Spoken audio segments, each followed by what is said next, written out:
Hello, everybody, and welcome to the Covenant Keeper podcast. This is Brent, and I'm here with my beautiful wife, Miss Lucy. What's up? I swear I thought you were going to throw your hands up and say nothing. What do you mean? Exactly. What do you mean say nothing? I know. That's what I'm saying. You can't say nothing. This is a podcast. I was taking a sip of my water. I know. You know what I've noticed about you, sweetheart? Which I'm beginning to love? Your little ticks. Hold on. That you're beginning to love? Yes. I mean, love is becoming, which means it's an in process of happening. Hold on. Uh-oh. I think you're confused. On what? Love is becoming. That doesn't even make sense. Becoming one is that what you mean? Becoming one? Yes. Okay. Becoming. So becoming one. Yes. That is an entirely different thing than beginning to love. Well, I'm beginning to love some of your ticks. Ticks? I don't have a tick. Sweetheart. And just so you're aware, we've been married. In April will be 13 years. Yes, thank you. Together 14 years. Yes. So the fact that you're just now telling me you're beginning to love something about me is kind of crazy to me. It's an ongoing process, babe. This is not a one-all shop-all. This is a process that happens. Not digging yourself out of the hole you just jumped in. Every day. Every day I love you a little bit more than I did yesterday. And today it's the tick of picking up that rattly cup and slurping it. That's not a tick. So you need to look up the definition of what ticks are. What is it? Outside of what dogs get. What is it? No, come on now. That's two totally different things. So what would be your definition of a tick? Hence the reason why I said you don't know. Look at the dictionary, because a tick would be something physical that's happening on your body. No. Like, you know how no. Yes, some people. Pet peeve? What is it? I don't know. What's it? Okay, I gotta look this up. Keep talking.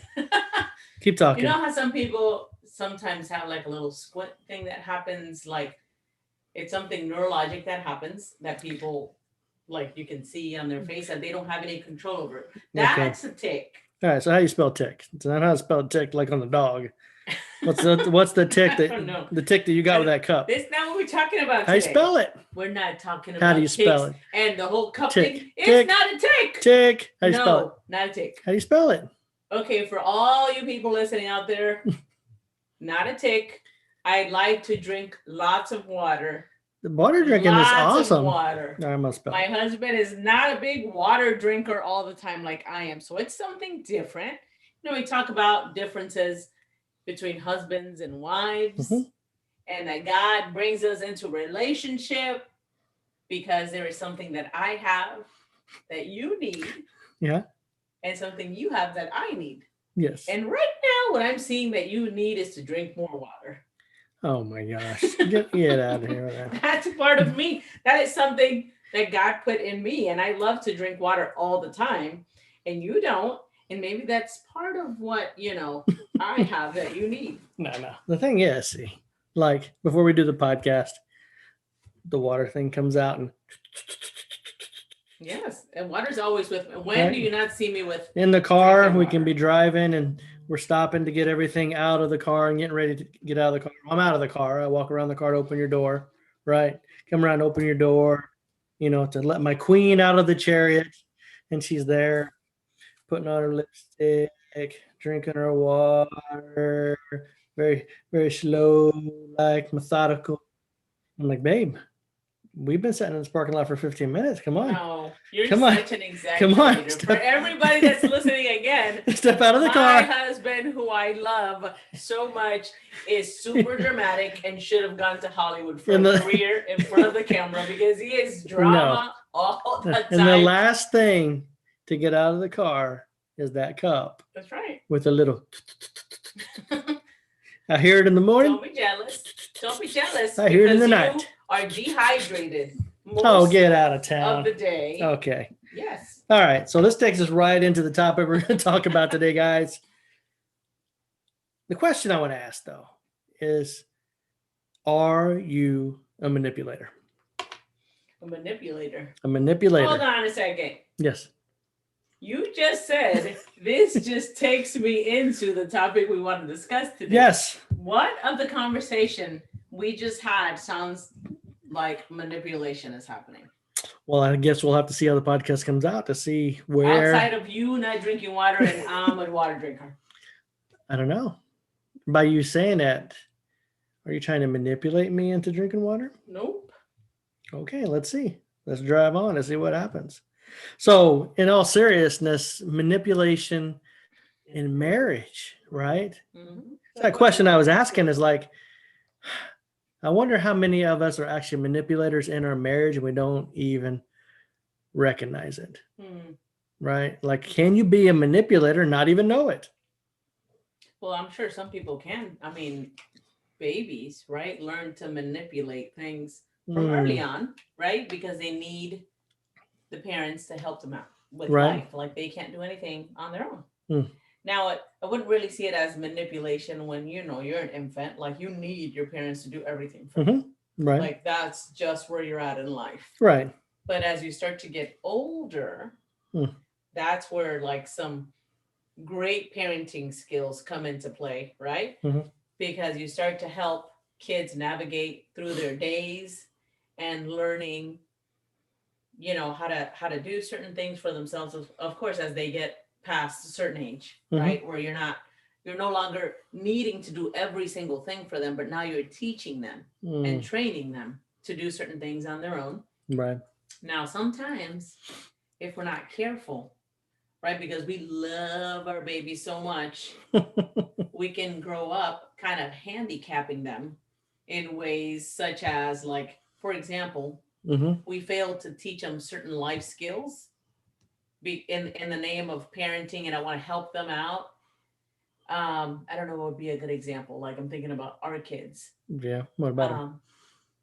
I don't know, because we're definitely pro teaching life skills. Well, yeah, all the time. Like everything's a lesson. Yeah, in this picking house. up after yourself, fixing your bed in the morning before you go to school. Like that's always been a thing for us. Yeah. Well, let's look at the definition of what manipulation is. Okay. So it says that manipulation is the art of controlling people or circumstances by indirect, unfair, or deceptive means, especially to one's own advantage. Ooh. So deceptive? Well, and I think that's kind of speaks volumes of the issues of the heart. Like some things that we do, like obviously we were joking about the water scenario in the front when I said, what are you trying to do, manipulate me? There's not really a deception there. No. Right? You want me to drink more water. There's nothing bad about that. Because why do I want you to drink more water? Because you don't want me to look like a wilted flower, I guess. I don't know. That's good for you. It is good for you. Water is good for you. Absolutely. But trying to control people. Now that's a big thing in our culture. That's a big thing that I see also in marriages, and I see that it can happen even in our marriage, where accidentally, not on purpose, but sometimes indirectly, we try to control each other, right? To get, and I'll just read the definition again, right? To one's own advantage, to try to control each other for a personal gain. Personal gain. Okay. Right. And I'm trying to think about that again, as far as in our relationship where manipulating the situation to get something for myself, something that's going to benefit me. Yes. Right. Can you think of that's what I was going to ask. No. I'm going to put you on the fire. No. What are those things that you've done? Well, to benefit you. Let me ask a better question. Do you feel like there's anything that I've done or am doing currently that you feel that could be manipulation? And be honest. I know we didn't cover this. Hold on, there is a fresh example. Remember, you're probably joking. Hey, honor your husband. I'm going to honor my husband. So we're talking about taking a little mini break this weekend because it's a President's Day weekend. How about Valentine's Day? And Valentine's Day, President's Day weekend. Your birthday's coming up on Tuesday, so this weekend's going to be an all-encompassing kind of vacation, right? Yes. So we were just talking a little bit ago, and I was looking because we, we're thinking about staying local-ish, maybe an hour or two away from here. Right. So I mentioned to you, like, we're going to be next to some premium outlets, but I don't really care about that because we're not really going shopping. And you said, what did you say? What did I say? What did you say? What did I say? No. What did you say? In an indirect way, I said there was a benefit if we were to stay by the outlets so I could have time to bond with my daughter. No. What? Well, yeah, you said that. Oh, so you could bond with your daughter. Okay. But how would that benefit you? It benefits you. It benefits both of us. No, because I'm not a shopper. Not at all. I don't consider myself a shopper. You don't. But the fact that you said, oh, we could stay near the premium outlets because, that'll give me time to bond with my daughter, which to me is encoded. So you feel like I'm being deceptive? To me, yeah. To me, feels a little, there's there's a little deception there. That you would like to go to the premium outlets to buy something, which, by the way, let me just put it out there that, you've gotten your birthday present from me already. It's not even my birthday. My birthday's a week away. I know, but I know you. I know how, you could manipulate the situation to my own benefit. Manipulate the situation to be. Guys, I want the listeners to know I'm really a good guy. Stop. I love you. I totally love you, but I could see flaws and all how all of us can do that. We could try to manipulate a situation. I know for me, I want you to eat healthier. Not again. So I could see where manipulating certain situations, not to be deceptive, because you know me. Right. You know me from the get, what I'm trying to do. I want you to eat healthier. Right. So where I could set the stage for a certain situation, eating wise, that would get you to eat better. Right. And I could see where that manipulation can come in on my part to try to control the situation by doing something to manipulate the circumstances to be to my advantage. And I think that's kind of what we're talking about here. Sometimes manipulation can be very, how can I say, stealthy? You may not even sneaky, not even on purpose. Not like you're trying. I mean, I know here it says deceptive, like you're trying to hide something. Right. But I think sometimes it can happen and you not even recognize that it's happening. Like you mentioned earlier about the baby, when you're young, you learn manipulation. If a baby learns to cry, obviously they can't talk, but that's a way for them to get what they want or what they need to signal to the parent, hey, come to me. I need something. I need my diaper changed. I'm hungry, whatever that may be. But that's not necessarily manipulation. That's just where they're at life. But it's where they're at in life. But again, taking that scenario, we learn, hey, if I do this, I'm going to get a response. Correct. And then we grow up and either lack of maturity, lack of, hey, maybe we never taught anything different. Well, that's that same person may now be a 40-some-year-old guy. In essence, he's not crying like a baby anymore, but he's crying in other ways to get somebody to run to meet his needs. And you know what? I actually thought about a good example with our son. Okay. Boy, he's got You're going to make people think our family is dysfunctional. Whatever. We're actually just real. So anyway, go. Anyway, we got a 9-year-old boy, super charming. Yes. Oh my gosh. Takes after his father. Super charming. I will say that he's got a lot of, qualities and traits that are like his dad. Super charming, but if you're not careful, to try and get something he wants will start with oh, please, mommy. Oh, can I, please. And he just will try different ways like such to get his way. Now, if we're not careful and we continue to lean into that, which we've caught on to his little game. So we're following through on our no, and it's no. But he's very charming, very easy to lean into that because of the way he does it. He doesn't do it in a whiny, I'm going to kick and scream way. Right. But if we're not careful, that can become into a monster when he's older and even when he's in relationship with somebody else. So we have to be careful not to be leaning into the manipulation so he gets what he wants, because that's what he'll use in the future. And that's a good point. I think as parents recognizing, again, and if you're a baby, that's their means to communicate, right? I mean, there's a time and a place for that. But as our children are growing older, recognizing for what it is, and then helping shape them to do something that's going to be healthier for them to mature into adults as they go out into the world, that they don't have that 40-some-year-old guy, in essence, sitting on the side of the bed crying because he can't get his way or what he wants. Right. And to be 100% honest, like we've always said, we're very transparent on this show. There's been times that I've done things to manipulate the situation to get what I want. Right. And again, very subtly at times, in essence, like if we'd had a disagreement or something had happened, I will kind of, I always love this term, turtle back. I'll back up and kind of hunker in my corner to let you know I'm not happy with the situation. Like I don't come at you. We've never used foul or abusive language. We don't talk that way to each other. But on the flip side, you kind of distance yourself. I'll distance myself. And, it's kind of more of a subtle. It's not subtle. Well, it can be. Stop talking. It can be. You kind of, create a little bit of distance. That's not even like you decide to sleep in another room. Oh no, man! It's literally sitting in the car, and I'll just lean over to the door and kind of. To create a little bit of space. Just to let you know, I'm a little uncomfortable with the situation that's happening right now. You're a little upset. No, I totally get it. Like we all have learned certain ways to try and manipulate the situation. So what's something you find yourself doing? I know that's me. Me? Well, I mean, you kind of like last night we had a good conversation about that. I don't even know if it was good. Well, we kind of finished working late. Some of the sessions were later, but we hadn't had any dinner. Oh, yes. And I was kind of leaning toward like maybe making myself a smoothie.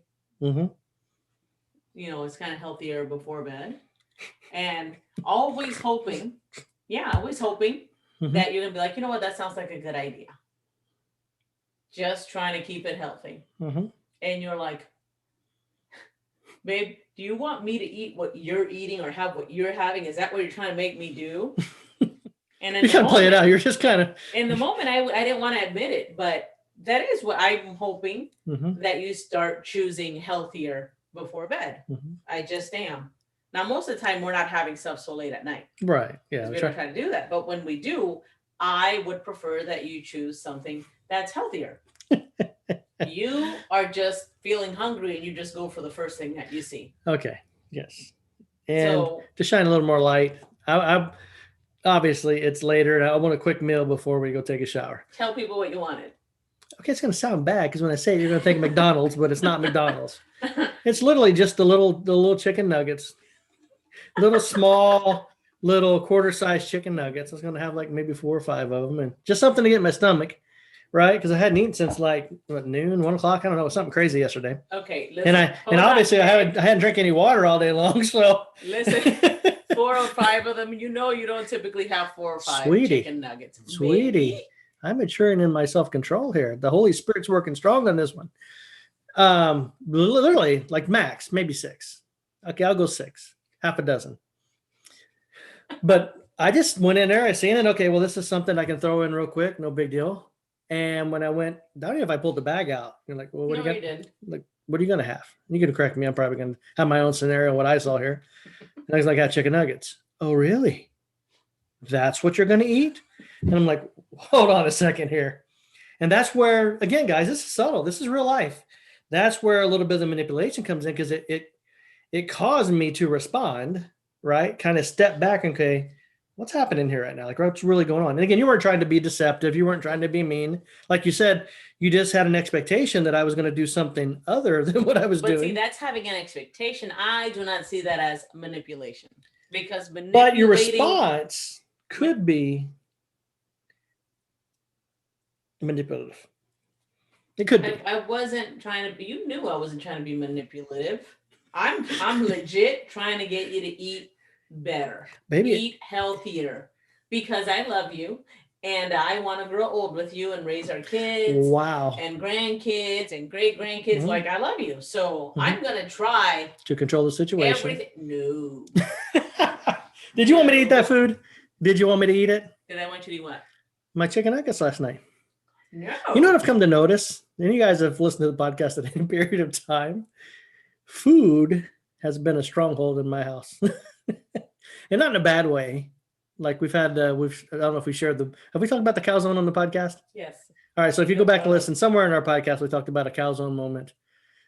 This is a chicken nugget moment, and we were talking about this because after our session last night with a couple, because we go through the marriage model, right, in Ephesians 5, and talking about how the husband, would he not care for his wife?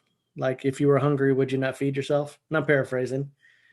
But that food aspect of it, of that leadership role with the food aspect, I don't know if maybe it's guys, maybe it's me or something, but like eating what we want to eat when we want it. And then it seems like many wives have an issue with what their husbands are eating, that there could be a breakdown in that communication aspect where at some points, I'm sure manipulation comes into play, trying to control the situation. And I guess it really will come down to like a heart issue. Is that what you could say would be the difference? Like what's your heart's intent to determine between what you're trying to be helpful with and what's manipulation? Yeah. Is that safe to say? Because I don't see the eating thing being manipulative. I just want you to eat better. And you know that. I'm not trying to deceive you. I'm not trying to come, around the corner.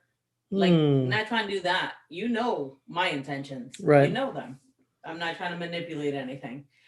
Does it cause you to pause in the moment when I'm saying these things? Yes, it does. I'm sure, because then you're conflicted at that point. Do I or don't I? Right? That doesn't mean I'm manipulating you. I stated my desires, and then the ball's in your court. Right. So I don't see that as manipulative. Now, where other people would be a good example. Well, I'm going to share some of this, and I think it's kind of going into what you're talking about. Okay. Just looking at one of the resources we have that we use in counseling. This one's particularly by June Hunt, and I'm only reading a portion of it, so hopefully I don't take it out of context. But one of these topics she's talking about here is the characteristic methods of the manipulator. And it says she got the 7 S's of aggressive manipulation. So the first one is the should syndrome. Like, in essence, you should show me respect. You owe it to me, right? You should meet my needs. You ought to, right? That manipulation aspect. In essence, you're supposed to be doing this, so you need to do that. Ooh, I could see how some people can be really legalistic and use the Bible to manipulate certain situations in their marriage. Spiritual abuse, 100%. Talk about that. What do you got?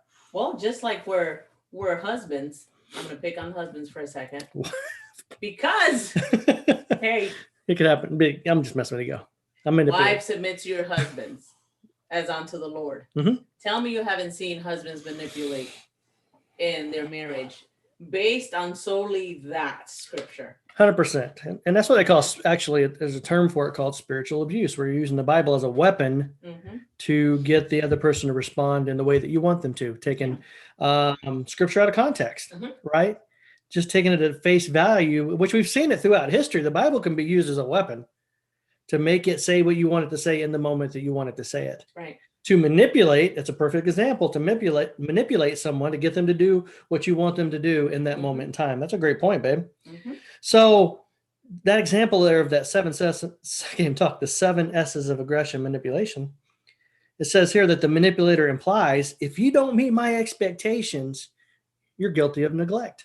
And that's a huge one, right? Because guilt can cause us to do things sometimes that doesn't make sense. I'm laughing because I could hear kids saying that, like I could hear our 9-year-old son say, "Oh, well, you don't love me." Oh, yeah. Because he's trying to get something. True story. That we have said no to.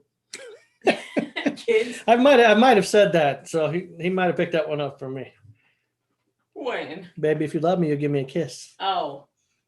But see, you don't love me, girl. That's a way to manipulate situations. It is. I know when you say that you're messing around and whatnot, but a 9-year-old boy watching you can use it in a different way. Oh, 100%. Trying to get what he wants. Getting one over the system. Let's go to the next one. The next one is number 2. It's called the scream, the 2nd S. And this is manipulation by pressure, manipulation by breaking communication, which is what I did when I gave my example, and manipulation by intimidation. And it says here that the manipulator implies, if you don't do what I want, I'll make you wish you had. Ooh, so you punish. You're punishing the other person because they're not doing what you want. And again, guys, this is for self-reflection. Like, don't hear this stuff and go to your spouse and go, listen to this podcast. Well, I can give that could be manipulation. Example. I can give another example. Bring it on, girl. Bring it on. There's been times where. Go ahead. You're not gonna hurt my feelings. I know I'm not. Okay. Where maybe you had wanted to buy something. Something. Oh goodness. Something material. And you don't really want for a lot of stuff, so I can't I'm not going to say that. But there have been things at certain specific times that you have wanted, and maybe in the moment or in that time, I don't see the benefit of it in our situation at the time for you to get that at that time, because financially probably wouldn't be the best time. Yeah. And I could see where if I say, hey, I'm not on board with that purchase, where you have gotten upset with me. And again, like, you have come back at different times to try and manipulate, almost like guilt. Oh, baby. So you're saying I'm hitting all 7 S. I got the whole 7 S's down. Oh, stop now. Here's what you're saying. No. But I'm just using an example. I'm trying to. Okay, can you think of one that I've done that? Probably not. To you. Not off the top of my head. I would really have to say. Because I'm really not trying to throw you under the bus. I'm just thinking about real life. Well, typically, what I've come to notice, again, difference between men and women. Not saying it's all men or all women, but I find that guys kind of get locked into stuff and they just kind of want to make things happen the way they want it to happen. And when it doesn't happen that way, we kind of, and I only picture this, the baby sitting on the edge of the bed, screaming its head off, sitting there shaking its fist and getting upset and getting red because they're frustrated and you're not getting my way. And again, doing that in response to manipulation. Well, but see, it also has to do with your upbringing, right? Because you've shared when you wanted something when you were younger, you would get it. Yeah. You could typically go to your mom or dad and you got it. Right. So I'm sure now in certain scenarios, certain situations where I'm like, I don't see why we need to get this right now. That would probably not rub you the right way because you were used to getting whatever you wanted to get. 100%. I agree with you 100%. So again, listen to the podcast, guys. Listen for yourself and kind of say, okay, I can see that, because we all have some of this. This is not all one or the other. Everybody carries some of the stuff, and you may not even recognize it. And that's kind of what we wanted to talk about today. Now, the third S is the sarcastic word. An example to give here is cutting humor, jabbing words, put downs, and mocking. And it says here the manipulator implies, if you aren't what I want you to be, I can use laughter at your expense. Well, I could see where we've both probably done that. What do you mean? Like use sarcasm to kind of. You can be careful with sarcasm, because in the moment it may seem, no big deal, but sometimes those things sting. The little jabs. I know for me, I can recognize that there's been times that I've done it, but I won't do it in front of people. I'm very careful if I'm going to try and be funny and be sarcastic, but kind of in a way. Right. I don't do it in front of people because I'm not trying to be disrespectful to you. Trying to make a point with kind of a twisted humor, sarcasm. Right. But I won't do it to humiliate you in front of people. Yeah. Have you ever felt that? Like that I tried to I think you've been really good about guarding with that. Guarding. I'm going to make sure I get my country out. Guarding that and not letting that be the case. You're very aware of that, which I think we all need to be. Like never laughing at the expense of our spouse and loved ones. Well, I think that's also from growing up. Like I felt really odd, like the odd kid growing up, and I didn't like to be picked on. There was, of course, growing up, physical things that I had going on with me that I couldn't help. And when I heard anybody even comment on, I'm too skinny or this, that, and the next, it would make me feel hurt because there wasn't anything I could do about it. So I think because I have that awareness and I'm sensitive to that, I don't want to hurt your feelings. I'm not trying to purposely hurt your feelings or humiliate you. Don't try to do that. Right. Well, that's good. It's good. Definitely something to keep in the front of our mind. Now, the next one, Number 4 is the sexy seduction. And I see this more, well, I say it here as far as suggestive clothing, sexy body movements, and sensual ads. The manipulator implies if you don't buy what I'm selling, you're not macho. What do you think about that one? So that sounds more like a female would use her, of course, her body and her sensuality, because males are more visual.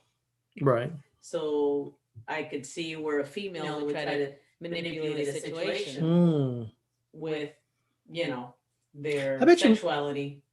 I wonder if most women ever really think about that, right? Oh, come on, for sure. Well, what I'm saying is that never realizing they're, in essence, could be the possibility there could be some manipulation going on. Because I'm not saying all women dress provocatively for a particular reason or a point, but then not recognizing that it's manipulating some of these situations. No, we're going down a different road, but you get what I'm saying? But that's what I see when you just read that one. That's what I see. Okay. So number 5 is the showering of sentiments. This is a good one. I probably excessive praise, excessive affection, excessive money, excessive gifts. I'm kind of seeing the thing here. Excessive praise to appeal the ego, excessive affection to gain a sexual advantage, excessive money to buy control, excessive gifts to make others feel obligated. And the manipulator implies, if you don't respond to my generosity, you're ungrateful. How about that? I'm going to zero in on one here because it stood out to me as I was reading it. Excessive money to buy control. People using money to manipulate others to get them to do what they want. Right? Same thing with excessive gifts. I mean, you've seen that in some folks. I think it would be, again, it's a hard issue, but I think it could happen to anyone, right? Excessive gifts, not even recognizing like someone that's really big on giving gifts. Do they really like to, and this is something for you to ask yourself, do I really like to give gifts, or am I looking for something in return? And so something that I'm missing but if I know I give these gifts, I'm going to get something back out of it for my own personal gain and need. Oh, I see. It's a heart thing, right? A lot of these things we're talking about is heart issues. Right. Really why you do what you do. What's your intent behind it? So the next one, number 6, is the subtle suggestion. Subtle? That's what it says. Guilt game number 1, you are supposed to provide my security. Guilt game number 2, I expect you to make me happy. And guilt game number 3, you ought to meet my needs. The manipulator implies you ought to meet my needs, and since you don't, you should feel guilty. Well, I definitely can see where that could happen in marriage with couples, for sure. Yep. But, I mean, ultimately, right? God is the one that meets like that ultimate need that we have, that big gaping hole that we carry. Right. That we try to fill with things, with people. I mean, kids, like whatever, a spouse. If you don't recognize that God has to fill you first, you're going to put that on people and on things and on whatever you choose. So instead of manipulating, it's time to take a hard look, I guess, at ourselves. Yeah. And see, okay, what is it about this? Why am I doing this? Why am I acting this way? Why am I trying to get my spouse to do X, Y, Z? What is it that I'm needing? What am I lacking in my life? And really start to identify it that way. And maybe that'll help to realize, like, okay, I have been manipulative in these situations, and talk to your spouse about it. Recognize them, right? Take accountability, be responsible for your actions, and bring them in alongside you to help you. That's where, in marriage, we're a team. Right. We're supposed to help each other in these things. Not, oh, I told you so. You see, I've been pointing this out for years, because some people do that. Right. And that kind of doesn't make it safe for the person who is actually taking accountability to come to you for help. That's good. That's good. Number 7 is the sympathy seeker. being intentionally needy, having pity parties, acting hopeless unless a rescuer arrives. And it says the manipulator implies you should care about my heart, and if you don't, you're just callous and cruel. Okay, so that one I don't play into too much. I do not like a pity party. Right. I can't do that. Like I kind of come through the front door with that. Like, what do you need? Like, what's up? Let's remove the whole pity thing. Mm. I can't. I don't like somebody who's walking around with that whole pity thing. Mm. You are not a victim. Stop that mess, and let's get right to the point. Whoa, no manipulation happening here. Come on now. But no, I'm joking. I'm joking. See? I'm joking. I don't like it. Like in our relationship, you know that about me. Yeah. I can't do that. You're not a victim. Stop. What do we need to talk about? Well, that was 7 aggressive, right? And we know, like you said, there's always 2 ways. 7 what? Aggressive manipulators. Okay, aggressive. Now I'm not going to read all of them. I'm just going to hit some highlights because I don't want to dig too deep into this. But the 7 S's of passive aggressive manipulation. You can hit them, just bullet point. That's what I'm going to do. The silent treatment, which we talked about, pouting, brooding, ignoring, roll over in the bed, giving your spouse the back. We've all done that. Seen that for sure. Locking the door. Next one is the slammer, the grand slam. I'm going to slam a drawer. I'm going to slam a door. I'm going to slam a phone. I'm doing something, right? These are all manipulators, but they're more passive aggressive. Yeah. I love this one. Rolling of the eyes, lifting the eyebrows, giving them the old rock to let them know something's off, right? A sigh, smacking the lips. Oof. Intentionally moving slow. Anybody know that person that's in their life that, you want me to do something, so I'm just going to slow it down. I've seen that. Intentionally late. We're just going to be late, and I'm going to make you late, and we're all going to be late. That's kind of what I was joking about when we're sitting in the car, and we have anyway. Intentionally forgetful. How about subtle sniffs, extended crying, and subtle sniffs. Time tears. I'm not downplaying anyone that's actually, sobbing, but sometimes we can use some of those things in a relationship to manipulate the outcome so we have a sense of control of what's happening and what's going on. So wrapping all that up, that's a lot of manipulation. And I honest to say, babe, I personally have hit. I'm a little bit aggressive and passive aggressive. I can't even say it, aggressive in some of my manipulation tactics that I've used over the years. Aggressive? I don't. I've used some of the aggressive ones. Okay. I've used some. I'm probably more passive. I see myself more on the passive side. I would say more passive. But I've used them, right? Trying to get your way. Get my way. Let's just call it what it is. But reading through here just for myself and understanding a little bit more, like you said, you made a good point there. Okay, so this is what we're doing. How do we flip it and do something different? So we don't have to manipulate our spouses. Let's talk about that for a second before we wrap, because I really think that could be the takeaway for all of us.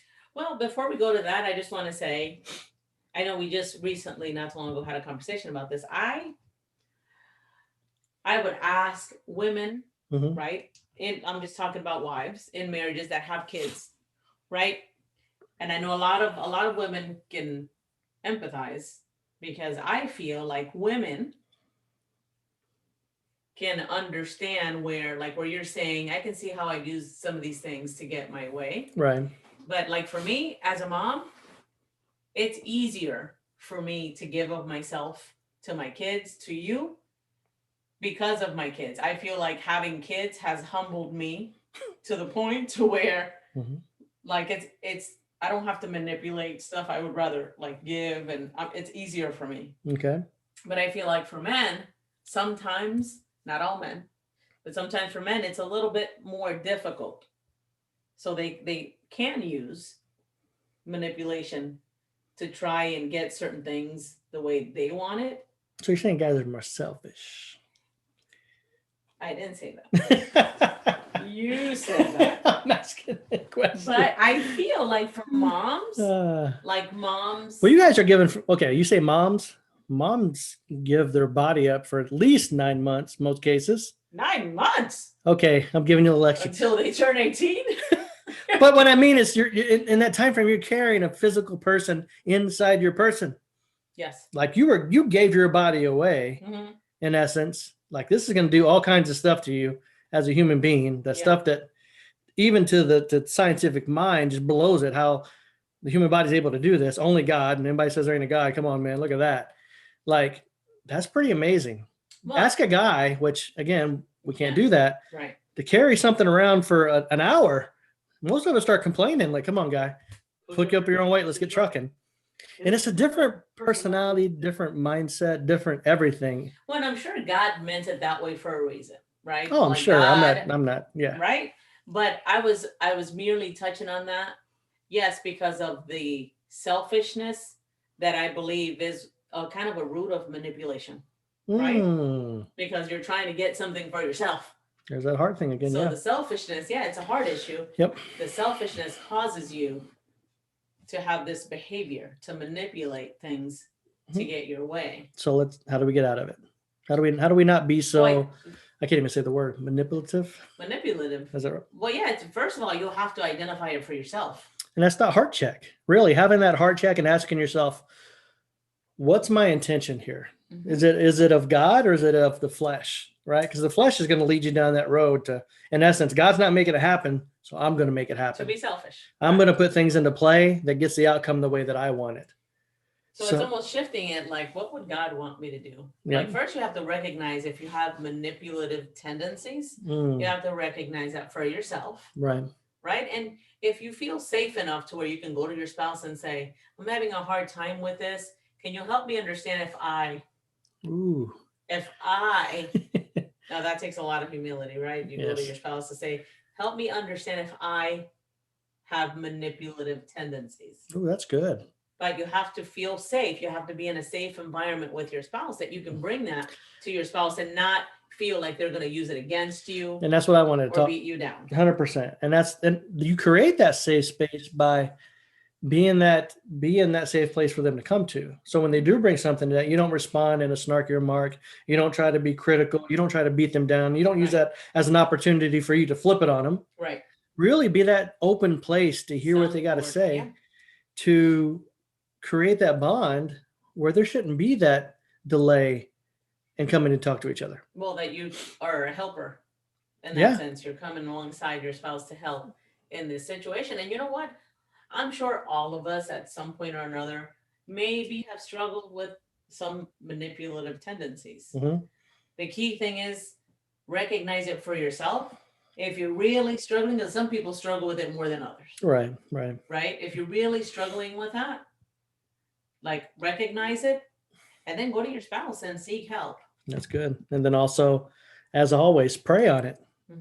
Ask God to remove the scales from your eyes and ask yourself, help me. If I'm being manipulative and not recognizing it, God, show me. Help bring healing in this area of my life for our marriage, that we can grow closer and be that reflection of you here on this earth. Well, love God and love others. That's what God calls us to do. That should be the first filter for figuring out if you have manipulative tendencies. Am I loving God? In this situation right here, am I loving God? Am I loving others? In your marriage, am I loving God? Am I loving my spouse by doing this situation the way I'm doing it? That's a good filter. Use scripture. Awesome. 100%. Well, guys, wow. I feel like we dug in pretty good here on this with manipulation. Pretty good. So we hope you enjoyed the podcast, guys. Let us know. Comment in the comment section. Reach out to us from the website, covenantkeepersforlife.com. Go out and check out the other podcasts. Subscribe. Join us. Let us know, guys. We're here to help you guys walk through any of that. And then also remembering you can contact us at any time, any place from the website. We love you guys. God bless you. And we'll see you next time here on the podcast. Bye.